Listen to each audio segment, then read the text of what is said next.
본문의 사건은 북이스라엘 9대 왕이었던 여호람 왕의 통치 기간에 있었던 사건을 기록하고 있습니다. 여호람은 아합 왕의 아들입니다. 아합 왕처럼 이 여호람도 악한 그런 왕이었죠.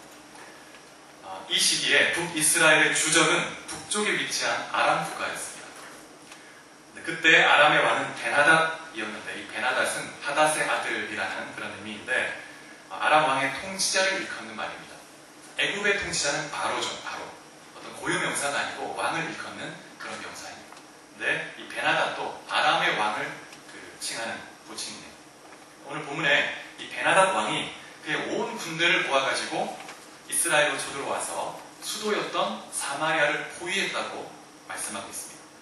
근데 이 사마리아 성은 산등성에 위치해 있는 요새입니다. 요새. 그래서 이 성을 점령하기가 쉽지가 않습니다.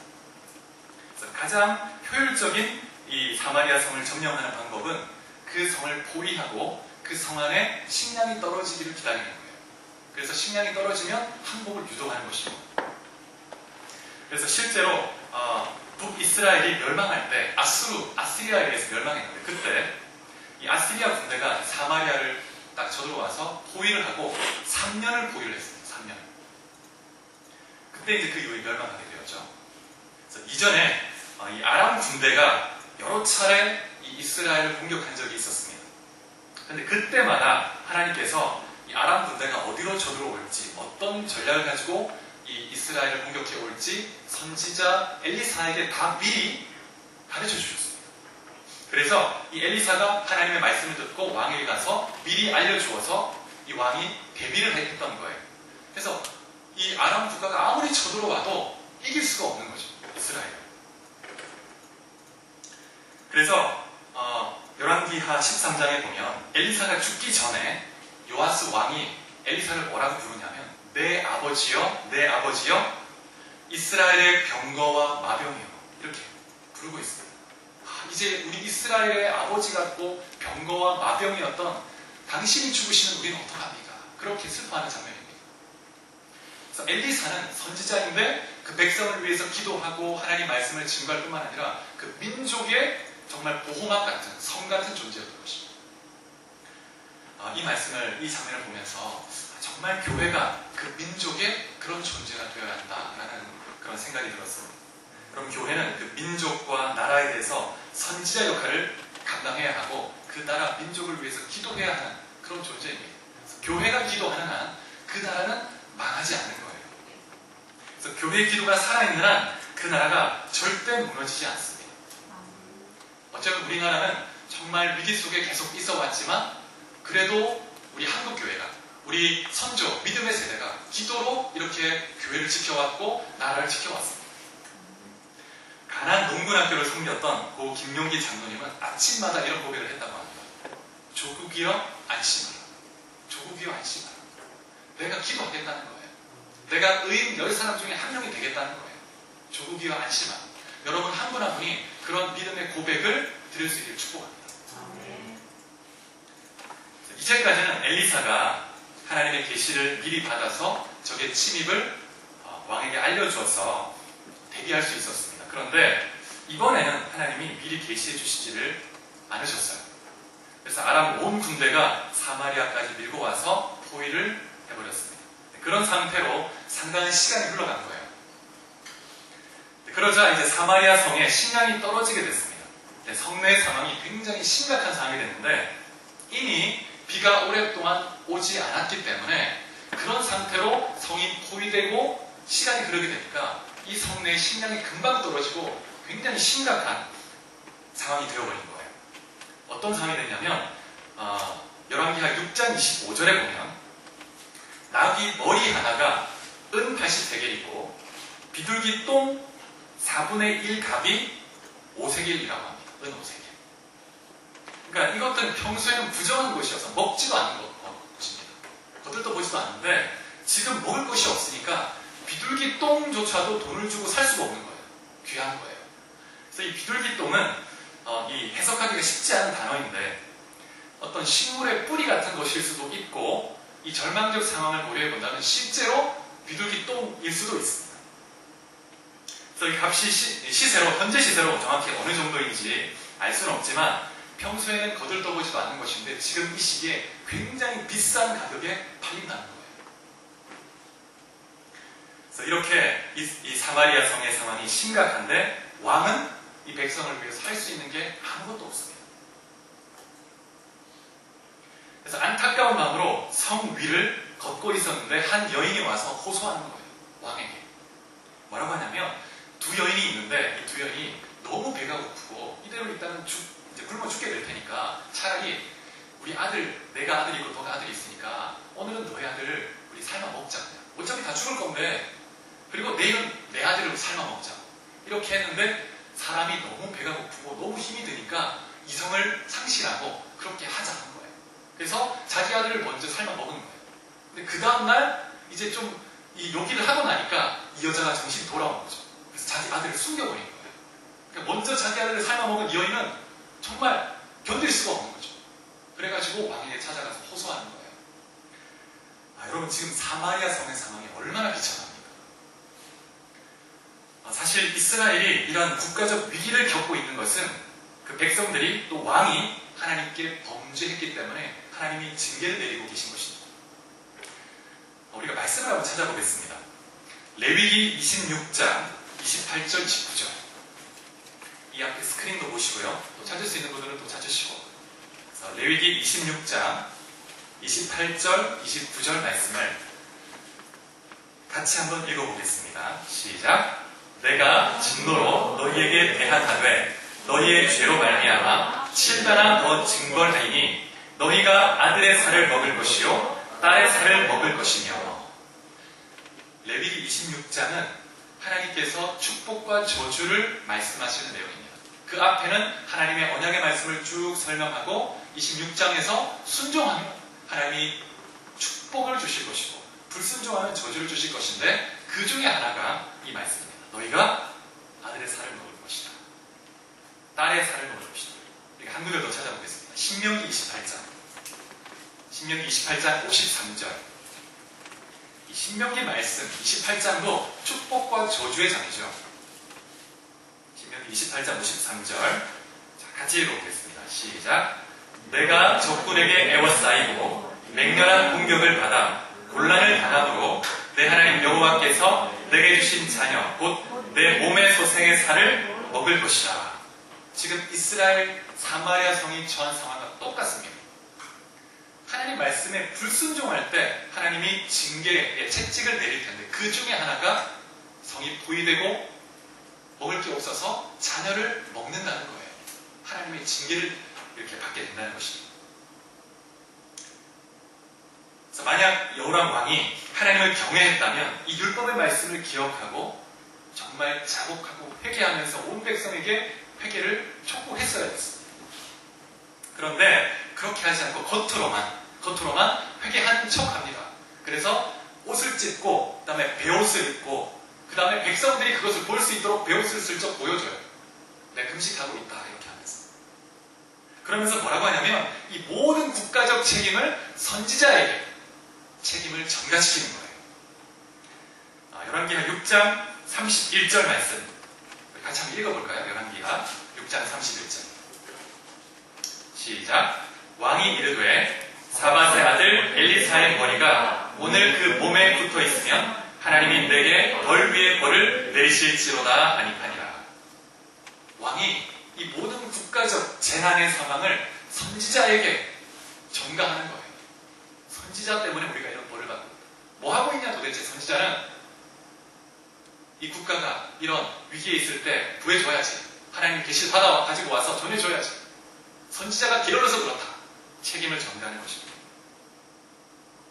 그리고 나서 엘리사를 죽일 듯한 그런 마음으로 분노를 가지고 사자와 함께 신하와 함께 엘리사를 찾아가는 거예요.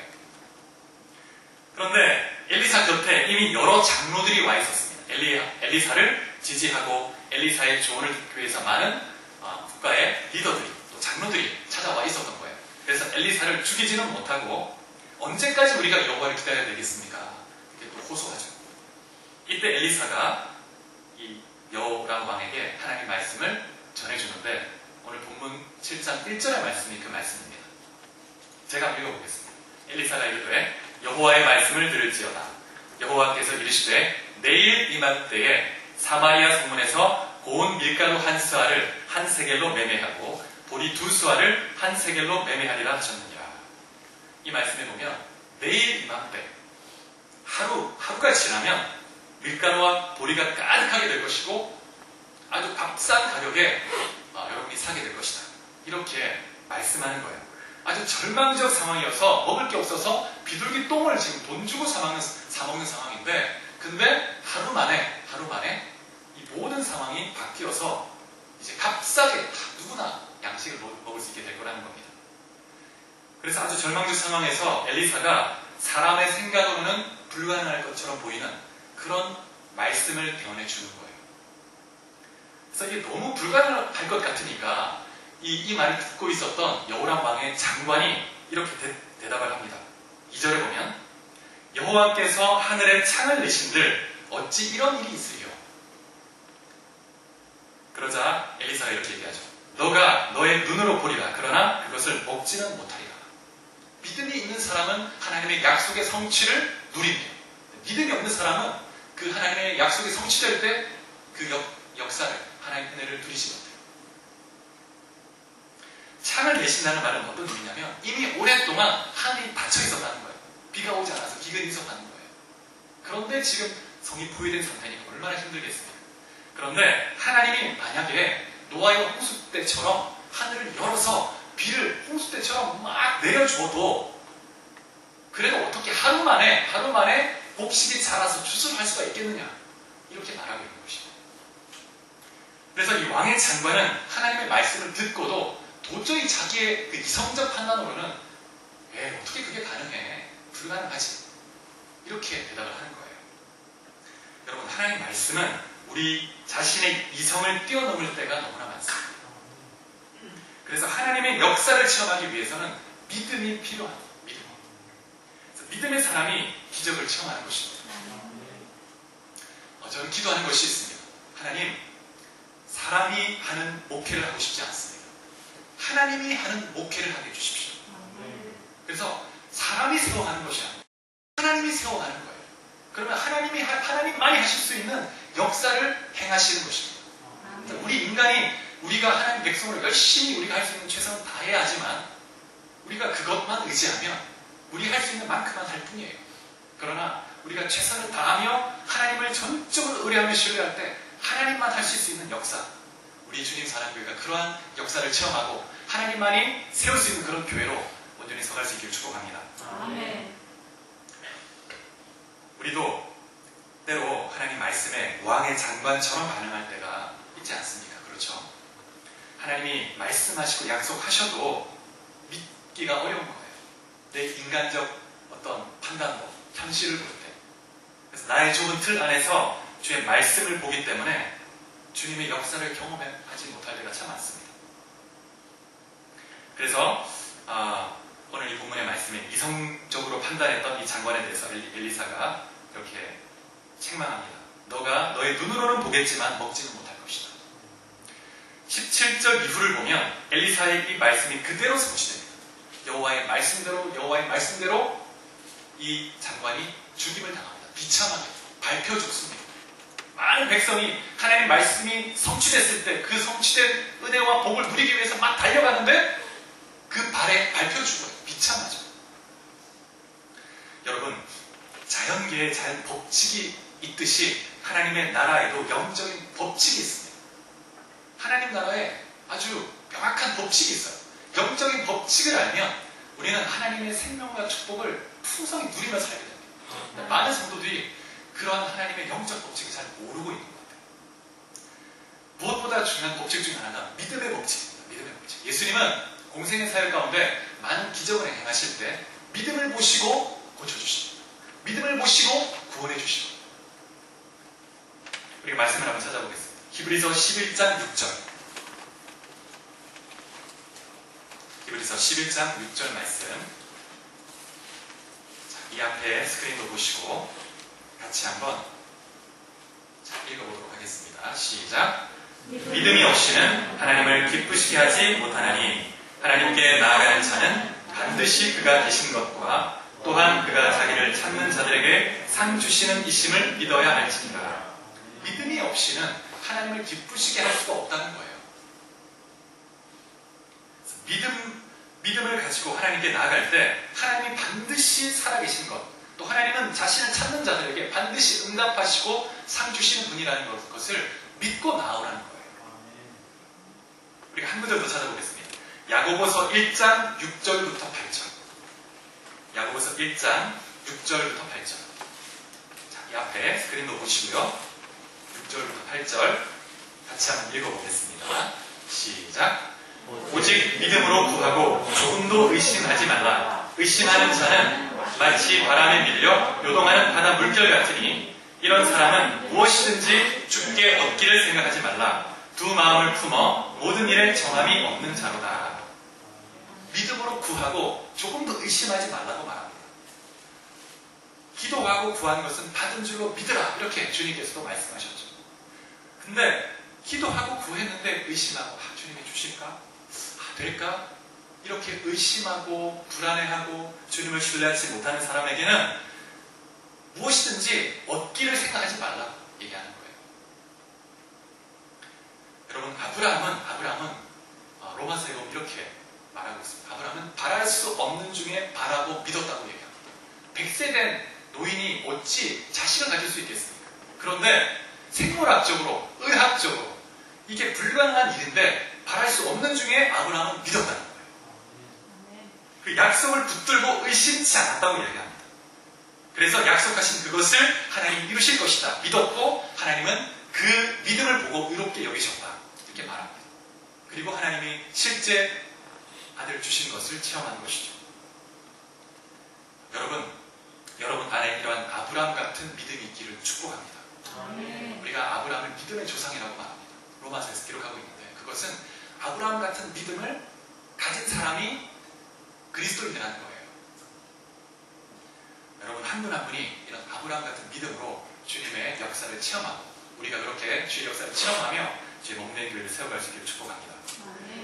오늘 본문으로 돌아와서 열왕기하 7장 3절에 보면, 이 3절은 오늘 본문의 전환점입니다. 전환점. 하나님께서 말씀하신 대로 이제 역사하기 시작하시는데, 하나님이 행하시는 새로운 역사는 나병 환자 4사람과 함께 시작합니다. 하나님이 이 모든 국면을 전환시키시는데 나병 환자 4사람을 사용하시는 거예요. 그 세상에서 가장 비천한 사람, 가장 무시받고 멸시당하는 그런 사람을 주님 쓰시는 겁니다. 여러분, 이 나병 환자들은 그 성 안에서 같이 살 수가 없습니다. 부정한 자로 여겨졌기 때문에 가족과도 같이 있을 수 없고 성 밖에 살아서야 됐어요. 그래서 성 안에 사는 사람들이 먹고 남은 것을 버리며 그것을 가지고 주워다가 먹고 생계를 유지했습니다. 끼니를 때우고.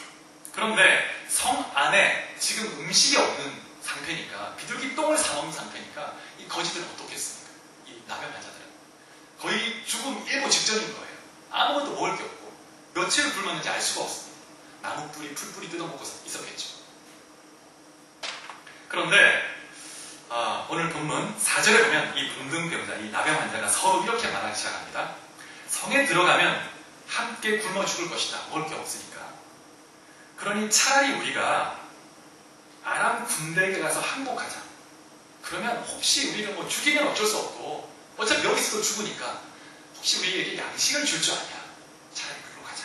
목숨을 걸고 아람 군대로 가는 거예요. 그래서 5절에 보면 그들이 해질 무렵에 일어나서 아람 진영으로 갔다, 이렇게 말씀하고 있습니다. 근데 진영에 조심스럽게 목숨 걸고 두렵고 떨리는 마음으로 조심스럽게 갔더니 어떻습니까? 그 진영에 이 장막이 엄청나게 많은데 아무도 없는 거예요. 아무도. 근데 어떤 이유에서 이런 상황이 됐는지 6절에 나와 있는데, 하나님께서 아람 온 진영 가운데 큰 소리가 들리게 하신 거예요. 큰 군대 소리가. 그래서 병거 소리, 말소리, 그런 큰 군대 소리가 막 울려 퍼진 거예요. 그래서 이 아람 사람은 어떻게 생각했냐면, 이게 무슨 소리야? 큰 군대 소리 아닌가? 이 이스라엘 사람들이 애굽의 군대, 그 다음에 지금 해쪽 속에 용병 군대를 사왔나 보다. 그래서 지금 공격하나 보다. 야, 안 되겠다. 빨리 도망가자. 두려워가지고 모든 장막에 있는 모든 음식과 금은 보화들, 재물들 다 놓아두고 몸만 도망간 거예요. 그래서 7절에 보니까 아람 군대가 도망한 그 시간이 해질 무렵이었다. 이렇게 기록하고 있습니다. 하나님께서 이 4명의 나병 환자가 걸어서 아람 진영으로 걸어 들어가기 시작할 때 그들의 발자국 소리, 그 발걸음을 통해서 그 아람 진영에 엄청난 군대 소리처럼 울려 퍼지게 하신 거예요. 4명의 이 나병 환자가 그냥 목숨을 걸고 발걸음을 디뎠는데 주님께서 그들을 쓰신 거죠. 이들이 아람 진영에 가서 가장 먼저 뭘 했습니까? 가장 먼저 한 것은 며칠 동안 굶었으니까 이것저것 이 장막에 들어가서 맛있는 음식, 과일 배를 막 배 터지게 채운 거예요. 그리고 나서 이제 뭘 또 하냐면 거기에 있는 뭐 옷 같은 거, 금은 이런 걸 다 끌고 와가지고 자기만 아는 그 비밀 장소에 다 숨겨두는 거예요. 막 이 장막 저 장막. 그러다가 너무 많은 거예요. 이 장막이 너무 많고 이 음식과 재물과 옷과 막 가축이 너무 많아서 자기들이 다 취할 수 없다는 걸 발견하게 됩니다. 그러면서 자기들 안에 한 가지 자각이 일어나는데, 반성의 자각이 일어나는데 9절에 이렇게 말합니다. 9절에 오늘은 아름다운 소식이 있는 날이거늘 우리가 침묵하고 있도다. 오늘은 아름다운 소식이 있는 날이거늘 우리가 침묵하고 있도다. 여러분 안에 이러한 자각이 있기를 축복합니다. 하나님께서 이런 자각을 주신 거예요. 그러면서 만일 아침까지 우리가 기다리면 벌이 우리에게 미칠지니 이제 떠나 왕궁에 가서 알리자. 여러분 지금 섬 안에 많은 사람이 굶어 죽고 있습니다.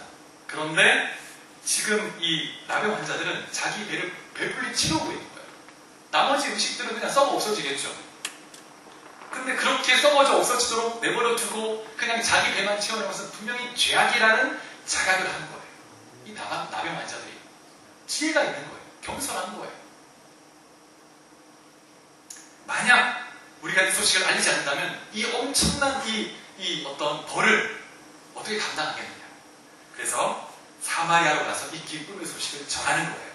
이 보잘것없는 평소에는 천대받고 멸시당하던 이 나병 환자가 가서 기쁨의 소식을 전하는 거예요. 이 성에. 여러분 이 나병 환자 4명 안에 2가지 중요한 자각이 있었는데 첫 번째는 우리가 이대로 굶어 죽을 것인가 아니면 목숨 걸고 아람 진영으로 갈 것인가. 되게 많은 사람들이 힘든 공경에 있을 때 뭔가 일어나서 은혜의 자리로 무언가 내가 할 수 있는 것으로 발을 내딛고 나가야 되는데 그냥 그 자리에 앉아서 그냥 아무것도 하지 못하고 침체해서 우울에 빠져서 낙심에 빠져서 그냥 그렇게 죽어갑니다.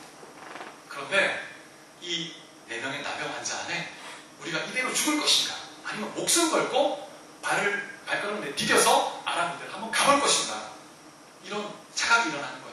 2번째, 우리 배만 채울 것인가 사마리아 사람들에게 나눌 것인가. 다르게 말하면 우리만 살 것인가 모두가 살 것인가 이런 자각이 일어난 거예요. 이 자각은 하나님께서 주신 자각이라고 믿습니다. 이 4명의 이 나병 환자 안에 그러한 마음을 부어주신 거예요. 깨달음, 자각이 일어나게 하신 거예요. 여러분 때로 하나님은 우리 안에 이러한 어떤 우리 현실에 대해서 하나님 관점으로 볼 수 있도록 우리의 지성을 일깨우십니다. 우리의 생각을 일깨우세요. 내가 이렇게 하면 안 되지. 그래 내가 기도해야 되겠다. 이렇게 낙심하고 있다면 뭐가 되겠나? 기도하자. 그런 자각이 일어나게 하시는 분이 성령님이세요. 그리고 또 여러분 하나님께서 그들의 지성만이 아니라 그들의 양심을 일깨우시는 거예요. 우리가 이대로 가만히 있는 것은 죄다 죄. 우리가 이렇게 해서는 안 돼. 하나님 원하시는 게 뭔가 가서 알려야 되겠다. 나누어야 되겠다. 그 마음의 죄를 깨닫게 하시는 것. 그래서 회개케 하시는 것. 성령님의 놀라운 역사입니다. 여러분 하나님께서 이스라엘 백성을 살리기 위해서 이 4명의 문둥병자를 사용하신 것입니다. 세상에서 소외되고 비천한 이 나병 환자 이들을 사용하신 것이 놀랍지 않습니까 여러분? 그런데 하나님은 지금도 그러한 사람들을 쓰십니다. 그러니까 말씀을 한번 찾아보겠습니다. 고린도전서 1장 26절부터 29절. 고린도전서 1장 26절부터 29절 말씀. 자, 이 스크린에도 나와 있습니다. 같이 한번 29절까지 읽어보겠습니다. 시작. 형제들아, 너희를 부르심을 보라. 육체를 따라 지혜로운 자가 많지 아니하며 능한 자가 많지 아니하며 문벌 좋은 자가 많지 아니하도다. 그러나 하나님께서 세상의 미련한 것들을 택하사 지혜 있는 자들을 부끄럽게 하려 하시고 세상의 약한 것들을 택하사 강한 것들을 부끄럽게 하려 하시며 하나님께서 세상의 천한 것들과 멸시받는 것들과 없는 것들을 택하사 있는 것들을 패하려 하시나니 이는 아무 육체도 하나님 앞에서 자랑하지 못하게 하려 하심이라. 아멘. 여러분, 하나님은 연약한 자를 쓰세요. 정말 나병 환자같이 비천하고 세상의 관점에서 보기에 보잘것없는 자를 하나님 쓰기를 기뻐하십니다. 겸손하고 가난하게 하나님을 찾는 사람들이죠. 그런 사람들. 하나님이 이런 사람을 쓰시는 이유는 이들은 자신의 지혜, 자신의 능력을 의지하지 않는다는 거예요. 자신을 보면 의지하지 아무것도 없거든요. 하나님만 의지합니다. 그리고 하나님만 자랑하는 거예요. 하나님이 하셨습니다. 내가 한 게 아무것도 없어요. 저는 무지하고 저는 가진 것도 없고 아무것도 없는데 이 모든 것은 하나님이 하셨습니다. 하나님만 자랑하기 때문에 하나님은 이러한 자들을 쓰기를 기뻐하신다는 것입니다. 여러분, 그래서 하나님이 사용하시지 못할 만큼 나이 든 사람도 없고 하나님이 사용하시지 못할 만큼 가난한 사람도 없습니다. 하나님의 손에 붙들리게만 하면 누구든지 놀라운 도구로 쓰임받을 수 있을 줄 믿으시기 바랍니다. 정말 중요한 것은 정말 전적으로 겸손함으로 믿음을 가지고 정말 바보처럼 때로는 가난한 마음으로 하나님을 의뢰하고 신뢰하는 거예요. 그러고 보면 이 나병 환자 이 모습 가만히 보면 우리의 모습과 잘 연결됩니다. 여러분, 이 나병 환자는 아시는 것처럼 피부가 썩어서 문드러지는 그런 질병입니다. 여러분, 우리의 마음은 죄와 육체의 설구로 병들어 있어요. 예수를 믿음으로 의롭게 됐지만 여전히 우리 안에 이 죄의 잔재가 남아있습니다. 우리는 평생 이 죄와 싸워가야 돼요. 우리의 지혜, 우리의 능력으로 싸울 수 없습니다. 성령의 능력으로, 말씀의 능력으로 이 죄와 싸워가야 합니다. 사실 우리 외부에 있는 이 악한 영의 세력, 마귀를 대적하고 싸우는 이 싸움은 문제가 되지 않습니다. 예수의 이름 앞에 언제든 무릎 꿇게 되어 있습니다. 그건 영적 법칙이에요. 그런데 정말 문제는 우리 내면에 있는 이 죄, 이 자아가 문제예요. 항상. 그래서 우리는 정말 문둥병자 같아요. 내 내면으로. 그 반복해서 그 죄에 또 넘어지고 또 넘어지고 아무것도 보잘것없는데 교만해지고 판단, 정죄하고 미워하고 막 욕심을 내고 그게 우리 모습이죠. 나병 환자 같습니다. 우리가. 그런데 정말 하나님이 감사한 것은 그런 나병 환자 같은 우리를 쓰신다는 거예요.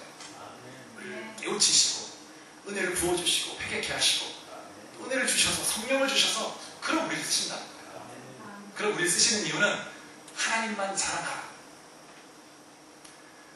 여러분, 이 문둥병자 네 사람이 가진 이 자각과 부담감은 복음 전도와 또 잘 연결됩니다. 복음 전도에 대한 사명. 우리가 말씀을 또 한 구절 찾아보겠습니다. 고린도전서 9장 16절.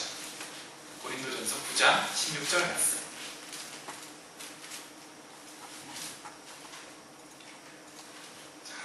자, 9장 16절 말씀 같이 읽어보겠습니다. 시작.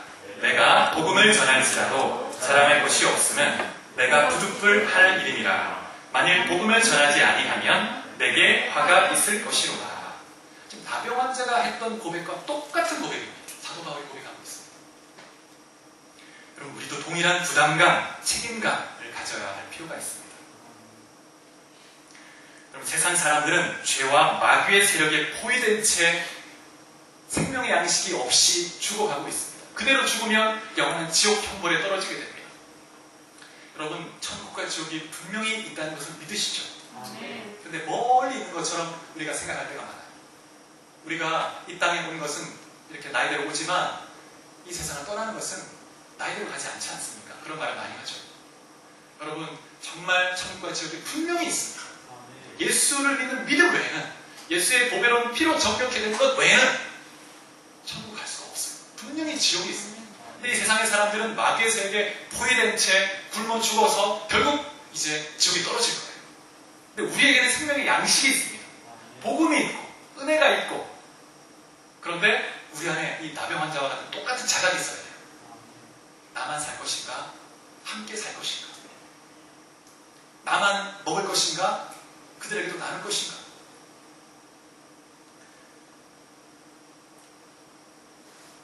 에스겔 33장 8절 9절을 또 한번 찾아보겠습니다. 오늘 좀 말씀을 많이 찾고 있습니다. 에스겔 33장 8절 9절. 에스겔 33장은 파수꾼의 비유를 들어서 하나님이 말씀하시는 장면입니다. 파수꾼은 여러분 밤에 성벽 위에서 성을 지키는, 보초 서는 사람입니다. 그래서 적이 쳐들어오는지 오지 않는지 망을 보는 사람이에요. 만약 적이 쳐들어오는 것을 딱 본다면 그러면 이 파수꾼은 빨리 나팔을 불어서 알려야 돼요. 근데 만약에 이 파수꾼이 잠을 자고 있었다면, 그래서 적이 오는 것을 못 보고 있었다, 아니면 적이 오는 것을 보고도 그냥 미적미적 대면서 나팔을 안 불었다, 그 모든 책임은 이 파수꾼에게 있는 거예요. 그래서 여러분, 군대에서도 이 밤에 보초서는 이 임무는 굉장히 중요한 일이에요. 그래서 만약에 이제 아주 알리지도 않고 가끔 순찰 오는 그런 상관이 있습니다. 근데 딱 걸리잖아요? 자고 있잖아요? 졸고 있잖아요? 바로 용창 가는 거예요. 그 정도로 중요한 겁니다. 보초서는. 자, 우리 그걸 좀 염두에 두고 8절 9절 한번 읽어보겠습니다. 자, 시작.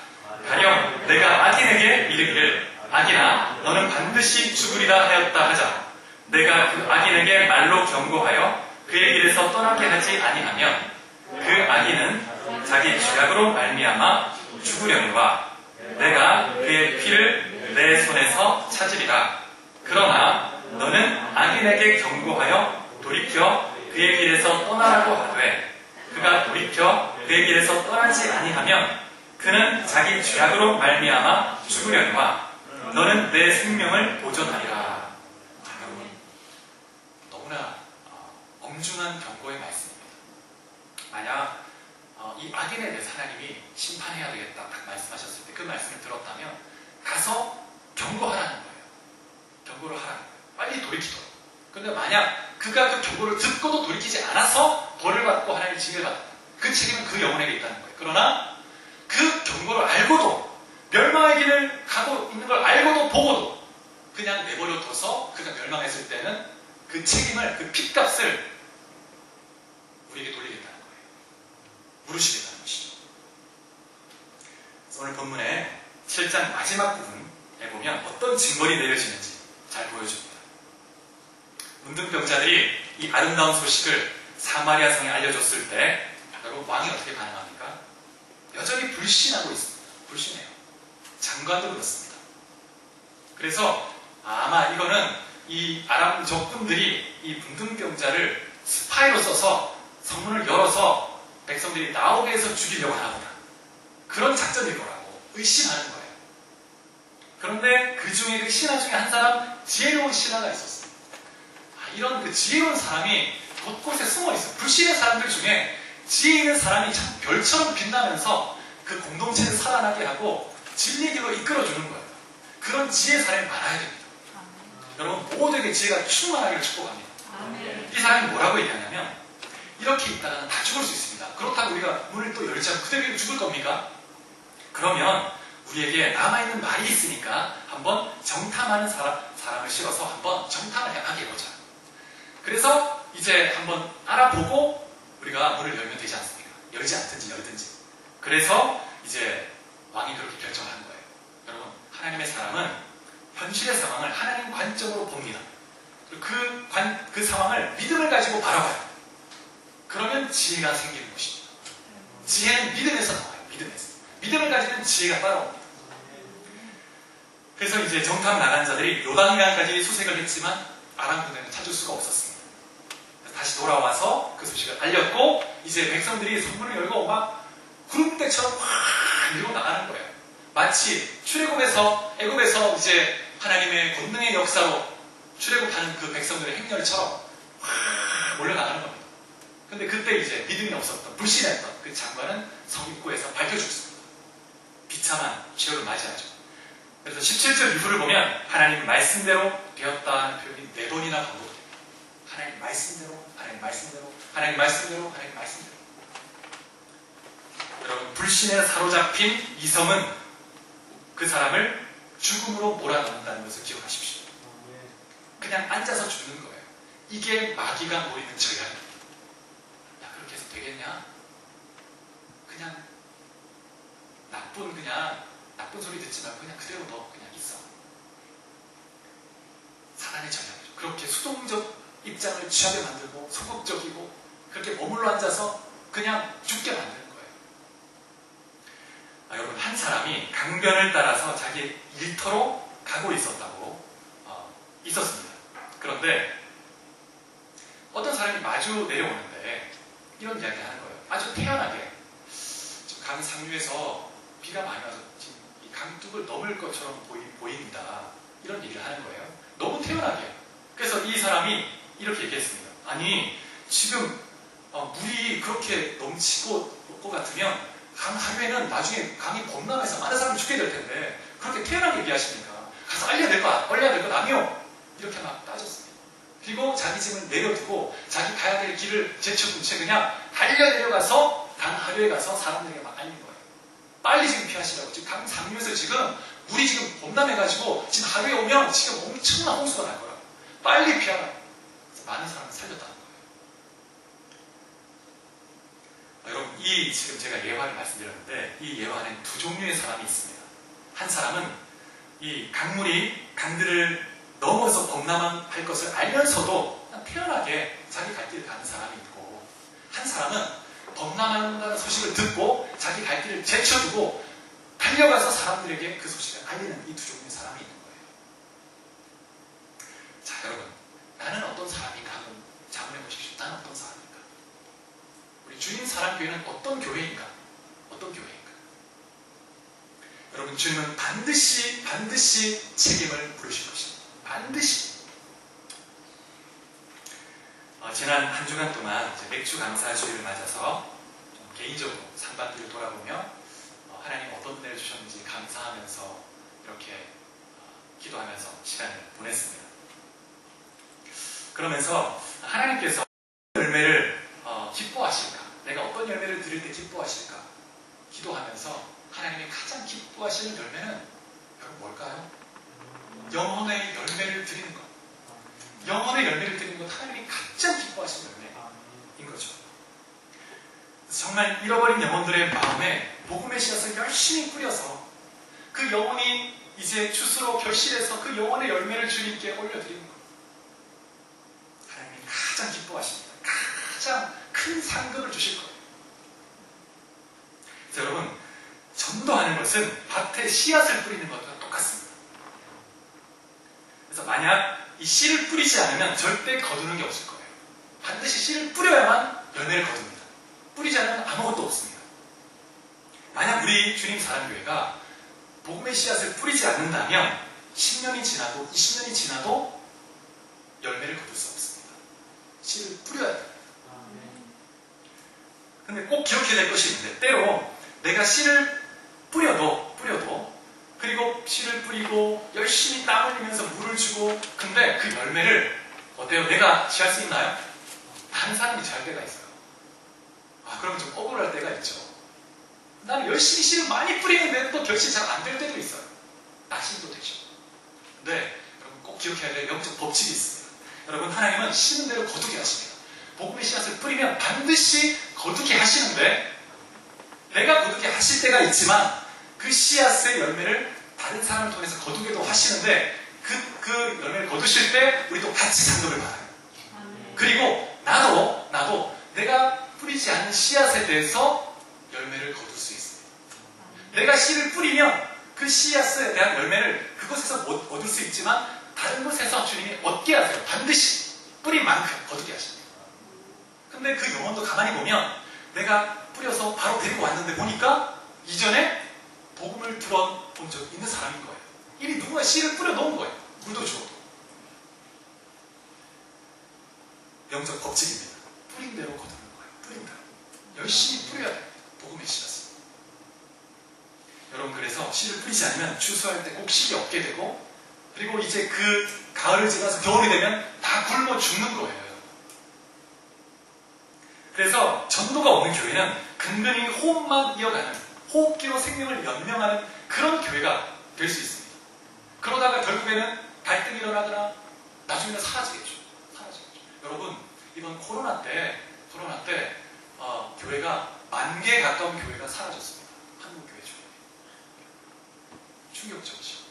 그리고 가난한 성도가 엄청나게 더 많아졌습니다. 이 비대면 예배 때. 정말 생명력 넘치는 교회는 생명의 양식이 가득하고 주린 영혼이 늘 찾아와요. 양식이 있으면 찾아옵니다. 생명이 있는 교회는 두 가지 특징이 있는데, 첫 번째는 끊임없이 새로운 생명을 잉태한다는 거예요. 그렇죠. 생명이 끊임없이 잉태됩니다. 새로운 생명이 있는 곳에는 기쁨이 있어요. 기쁨이 있어요. 아기가 있으면 기쁨이 있어요. 너무 기쁘고 예쁘고 걸음을 걷고 말하고 아빠, 엄마하고 온 집안의 기쁨이 넘쳐요. 또 그 아이가 자라가고 생명이 넘치는 있는 교회는 항상 생명의 잉태가 있죠.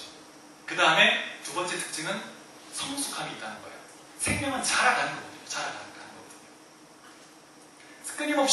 끊임없이 말씀 안에서 기도 가운데 훈련되고 자라서 성숙한 예수의 제자가 많은 교회, 그게 건강한 교회입니다. 그래서 단순히 성도 수가 100명, 1000명 이게 중요한 게 아니고 그 안에 예수의 제자, 훈련된 예수의 제자가 얼마나 많은가, 그게 정말 성숙한 교회인 거죠.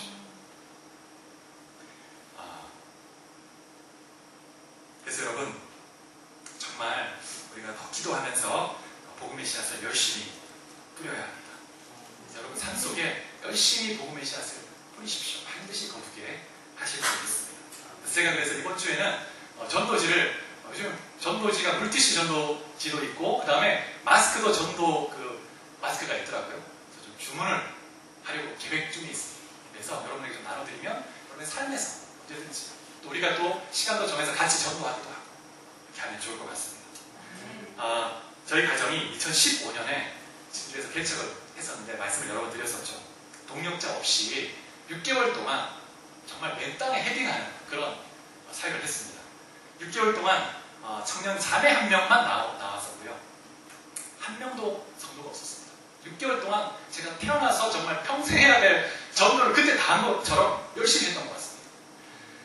교회 그 주보를 전도 형식으로 안에 내용을 좀 담아서 이렇게 전도지를 만들었는데 만장을 인쇄했어요. 그래가지고 만장을 인쇄해가지고 저 이제 주공 아파트 1, 2차, 그 다음에 경상대학교, 그 다음에 산업대, 교대, 보건대, 그 다음에 혁신도시, 심지어 사천까지 갔습니다. 사천까지 가서 막 카이드 출퇴근 하는데 거기서 막 나눠주기도 하고, 그 다음에 이렇게 전도지 나누겠습니다. 그 다음에 대학 가서 막 나이 든 사람이 대학 가서 막 전도하니까 어떤 사람은 교수님인 줄 알고 막 이렇게 인사하는 사람도 있는가 하면 어떤 이단인 줄 알고 대학 청년이, 어떤 한 명이, 대학생이 굉장히 좀 모욕감을 느끼게 굉장히 저를 함부로 하더라고요. 그런 취급도 당하면서 전도를 열심히 했습니다.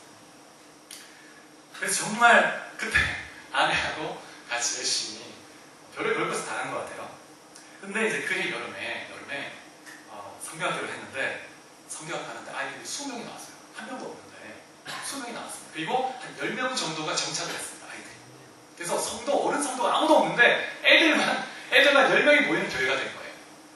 근데 사택이 이제 가자주공 1차였는데 14평인가 13평 정도 된 방이 2개고 거실이 없습니다. 근데 작은 곳인데 그곳에서 예배를 드렸어요. 그 안에서 이제 아이들과 함께 영어 주일학교도 했습니다. 영어 주일학교.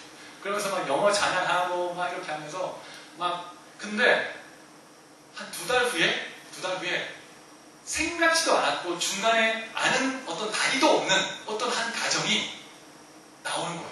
어떻게 알고? 그 가정을 따라 또 한 가지 또 나오고, 이 2가정 중에 3가정은 경상대 교수님 가정이었는데 대학 교수가 그 14평 아파트에서 보는 좁은 그 애들만 있는 그곳에 어떻게 오겠습니까? 하나님이 보내신 거예요, 하나님이. 만장의 전도지를 막 전하고 다녔는데 하나님이 그렇게 결실을 하게 하시더라고요. 여러분, 열심히 씨를 뿌릴 때 하나님 반드시 결실하게 하십니다. 그래서 우리가 열심히 기도해야 하고 복음의 씨앗을 뿌려야 합니다. 그러면 우리 주님 사랑교회가 생명력 넘치는 교회로 이 땅의 영혼을 살리는 교회로 좀 쓰실 줄 믿습니다. 말씀을 맺겠습니다. 사랑하는 여러분, 우리는 영적으로 문둥병자에 비유할 수 있습니다. 우리 안에 여전히 죄성이 남아있고 육체 소욕으로 늘 넘어지는 우리 모습입니다. 그런데 주님은 그런 우리를 쓰기 원하세요. 우리 연약함을 깨닫고 회개하며 전심으로 주님을 의지하기만 하면 주님 우리를 쓰시는 것입니다. 마가복음 1장 38절에 이렇게 말씀합니다. 예수님께서 이르시되 우리가 다른 가까운 마을들로 가자 거기서도 전도하리니 내가 이를 위하여 왔노라. 예수님이 말씀하세요. 내가 이를 위하여 왔노라. 전도하기 위해 왔다. 다른 마을로 가자. 이 마을도 가자. 저기도 가자. 우리가 예수님을 본받아야 합니다. 예수님의 기도를 본받아야 하고 예수님의 전도를 본받아야 합니다. 여러분, 복음의 소식을 전하는 것 우리의 사명이기도 합니다. 우리가 이 맥주 감사주일에 지난 삶을 돌아보며 감사하며 이제 하반기를 내다보면서 믿음을 가지고 주님을 기대합시다. 그리고 이제 하반기를 마무리하는 추수감사주일에는 우리가 더 많은 영혼의 열매로 주님 함께 드릴 수 있도록 우리가 열심히 복음의 씨앗을 뿌리면 좋겠습니다. 그래서 우리가 오늘 기쁨이 충만하고 하나님의 영광이 가득한 교회가 될 수 있기를 주의 이름으로 축복합니다. 우리 같이 한번 기도하실까요?